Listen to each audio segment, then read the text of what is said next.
Welcome back to TV5 News at 9. It is time now for Education Matters. We are here with Dr. Craig Douglas. Thank you so much, Dr. Douglas, for joining us this morning. We appreciate it. Good morning. Good morning. Okay, so Dr. Douglas, as parents and teachers and students, we're all adapting to remote learning right now. We can see education really taking new shape. So what do you think is going to stay from this online experience and remote learning?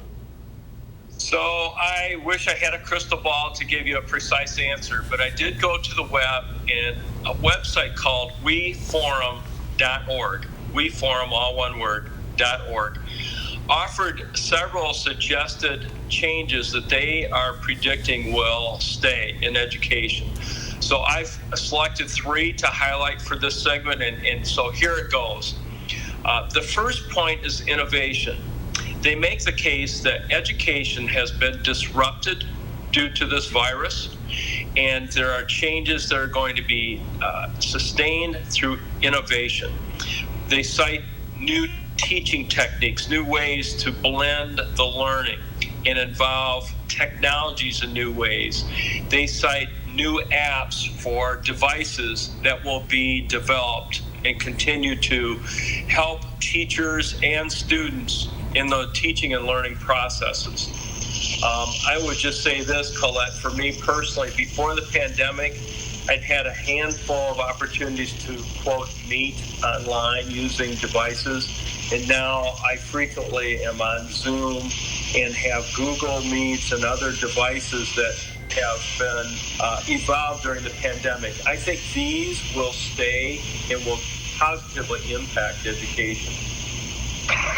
A second, I guess, learning from this pandemic is more partnerships may evolve. More public and private partnerships can emerge from this pandemic. There'll be new consortiums, new ways to bring different forces together to support the educational process. Revenues are down across the United States due to the economic fallout of the pandemic. So schools, I would argue, will need to seek more help to sustain programming. That could mean more internships, partnerships with business, etc. The final point is the digital divide. The digital divide where there's such glaring differences in access to technologies depending upon the zip code and the residence of the people. This digital divide, the website predicts, will continue to widen.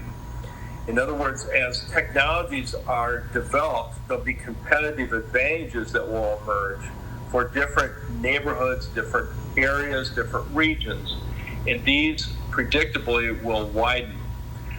Issues of access and training and hardware will become increasingly important factors for teaching and learning. So I guess I would simply say I think we need to all continue to be informed of what best practices emerged during the pandemic and remain open-minded about what the future holds for education in our region. In our state, we're facing huge budget shortfalls. So innovation will be needed to stretch limited resources. More innovation, more partnerships, ways to keep moving forward into the future. Do you have some tips for parents who are finding it hard to access that technology or finding it hard to actually help their children with remote learning at this time? Well, there's no one answer to that, but I know one thing that I think I would do if I were having troubles, I'd reach out to my service provider.